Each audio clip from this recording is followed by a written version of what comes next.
अगर आप एक कंपनी में काम करते हो और आपकी सैलरी 21,000 से कम है तो ईएसआईसी आपके लिए एक लाइफ सेवर हो सकती है। लेकिन यहाँ पर प्रॉब्लम क्या है? तो यहाँ पर प्रॉब्लम ये आती है कि लोगों को पता ही नहीं है कि ईएसआईसी क्या होता है, इसके क्या क्या बेनिफिट होते हैं और इसके बेनिफिट कैसे लिए जाते हैं। तो दोस्तों आज मैं ईएसआईसी को एक्सप्लेन करूंगा जीरो से लेकर फुल क्लैरिटी तक, तो इस वीडियो को एंड तक देखें। नमस्कार दोस्तों, वेलकम टू स्टडी कोच। मेरा नाम लवजीत कुमार, मैं एचआर बैकग्राउंड से हूँ। आज हम बात करेंगे ESIC from 0 to 1 with complete understanding. Employee हो या एचआर हो, ये वीडियो आपको फुल क्लैरिटी देगा। सबसे पहला क्वेश्चन, ईएसआईसी क्या है? ईएसआईसी का फुल फॉर्म है एम्प्लॉय स्टेट इंश्योरेंस कॉर्पोरेशन। ये एक गवर्नमेंट सोशल सिक्योरिटी स्कीम है जो मेडिकल प्लस कैश बेनिफिट्स देती है लो सैलरी एम्प्लॉयज को। सिंपल लैंग्वेज में ESIC is equal to government medical safety net for employees. ESIC किस पर अप्लाई होता है? अगर हम बात करें इसकी एलिजिबिलिटी की, तो ऐसे एम्प्लॉय जिनकी सैलरी पर मंथ 21,000 से कम है, यानी कि ग्रॉस सैलरी 21,000 से कम है, और जिस कंपनी में वो काम कर रहा है उस कंपनी में 10 से ज्यादा लोग काम कर रहे हैं और साथ ही साथ वो ESIC में रजिस्टर्ड है, तो ऐसे एम्प्लॉय ESIC के लिए एलिजिबल होते हैं। क्या हो अगर आपकी सैलरी 21,000 से ज्यादा हो जाए? अगर आपकी सैलरी 21,000 से ज्यादा हो जाती है तो ऐसे केस में आपके नेक्स्ट कंट्रीब्यूशन टाइम तक आप ईएसआईसी के अंडर आते हो। क्या हो अगर आप जॉब ही नहीं करते, अगर आपका खुद का बिजनेस है, ऐसे केस में आप ईएसआईसी का बेनिफिट ले सकते हो या नहीं? तो दोस्तों ऐसे केस में अगर आपका बिजनेस है तो भी आप ईएसआईसी के बेनिफिट्स ले सकते हो, लेकिन इसके लिए आपको मंथली कंट्रीब्यूशन अपनी जेब से देना होगा। अब बात कर लेते हैं ईएसआईसी कंट्रीब्यूशन की। ईएसआईसी कंट्रीब्यूशन होता कितना है? तो करंट रेट के हिसाब से अगर हम बात करें तो एम्प्लॉय का share 0.75% of his gross salary, और एम्प्लॉयर कंट्रीब्यूशन की बात करें तो 3.25% ऑफ ग्रॉस सैलरी होता है। एग्जाम्पल के लिए अगर आपकी सैलरी 20,000 रुपए है तो एम्प्लॉय डिडक्शन 150 रुपीज और एम्प्लॉयर कंट्रीब्यूशन 650 रुपीज होगा, और ये टोटल कंट्रीब्यूशन आपकी कंपनी ईएसआईसी फंड में जमा करेगी।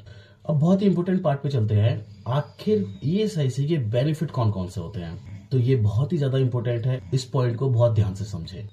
यहाँ पर मेडिकल बेनिफिट मिलते हैं। अब मेडिकल बेनिफिट किस किस को मिलते हैं? एम्प्लॉय यानी सेल्फ, उनके स्पाउस, उनके बच्चे और साथ ही साथ डिपेंडेंट पेरेंट इसमें इंक्लूड होते हैं। और इसका बेनिफिट लेने के लिए किसी भी प्राइवेट हॉस्पिटल या गवर्नमेंट हॉस्पिटल में नहीं, एक स्पेसिफिक ईएसआईसी हॉस्पिटल होते हैं।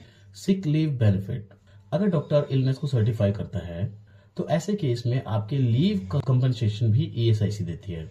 मैटरनिटी बेनिफिट, इसमें फीमेल एम्प्लॉयज को मैटरनिटी लीव्स की पेमेंट ईएसआईसी के द्वारा की जाती है। डिसेबलमेंट बेनिफिट, अगर जॉब के दौरान एक्सीडेंट होता है तो ईएसआईसी उनको मंथली कंपनसेशन देती है। डिपेंडेंट बेनिफिट, अगर एम्प्लॉय की जॉब के दौरान डेथ हो जाती है तो ऐसे केस में फैमिली को मंथली पेंशन मिलती है। एम्प्लॉय की डेथ के केस में बच्चों को पढ़ाई के लिए स्कॉलरशिप भी ईएसआईसी प्रोवाइड करता है।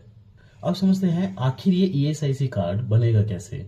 ईएसआईसी पोर्टल में कंपनी पहले खुद को रजिस्टर करती है, फिर सारे एम्प्लॉयज को भी उसमें रजिस्टर करती है, जो भी एलिजिबल एम्प्लॉयज हैं उनको। इसके बाद एम्प्लॉय को इंश्योरेंस नंबर मिलता है। ईएसआईसी बनने के बाद पहला कंट्रीब्यूशन जमा होता है और टेम्परेरी कार्ड जनरेट होकर मिलता है। उसके बाद वो परमानेंट पहचान कार्ड डाउनलोड कर सकते हैं। एम्प्लॉय को उसका इंश्योरेंस नंबर अपने एचआर से लेना चाहिए। अब बात करते हैं कुछ कॉमन कंफ्यूजन की। अगर एम्प्लॉय की सैलरी 22,000 हो जाती है तो क्या ईएसआईसी खत्म हो जाएगा? नॉट इमीडिएटली, कंट्रीब्यूशन पीरियड के एंड तक ईएसआईसी कंटिन्यू होता है। क्या प्राइवेट हॉस्पिटल में ट्रीटमेंट मिलेगा? मोस्टली ईएसआईसी कंपेल्ड हॉस्पिटल्स में ट्रीटमेंट मिलता है, जिसकी लिस्ट आप अपने एचआर से या फिर ईएसआईसी पोर्टल से डाउनलोड कर सकते हैं। ईएसआईसी बेटर है या medical insurance? Depends on salary level on and access. अगर आपकी सैलरी ज्यादा है तो आपको एक मेडिकल इंश्योरेंस लेना पड़ेगा। अगर आपकी सैलरी कम है तो आप ईएसआईसी के लिए एलिजिबल हो जाओगे और वही सारे सेम बेनिफिट्स आपको ईएसआईसी में मिल जाते हैं। ESIC versus PF, quick comparison.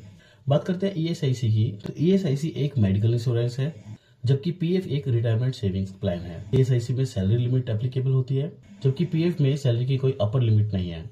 ESIC एक हेल्थ बेनिफिट है और पीएफ एक पेंशन बेनिफिट है। दोनों अलग अलग स्कीम्स है, तो इसमें कंफ्यूज ना हो। सो इससे किस किस की हेल्प हो सकती है? Freshers joining first time, freshers जो कि फर्स्ट टाइम ज्वाइन कर रहे हैं, साथ में एम्प्लॉय जो कि 21,000 से कम सैलरी ले रहे हैं, साथ में एचआर प्रोफेशनल्स, फैक्ट्री वर्कर्स, और कंप्लायंस लर्नर इस वीडियो से बहुत कुछ सीख सकते हैं। अगर आप चाहते हो पीएफ कंप्लीट गाइड या फिर सैलरी ब्रेकडाउन स्ट्रक्चर या फिर सीटीसी वर्सेस इनहेंस सैलरी या एचआर कंप्लायंस वीडियो, कमेंट करो पीएफ।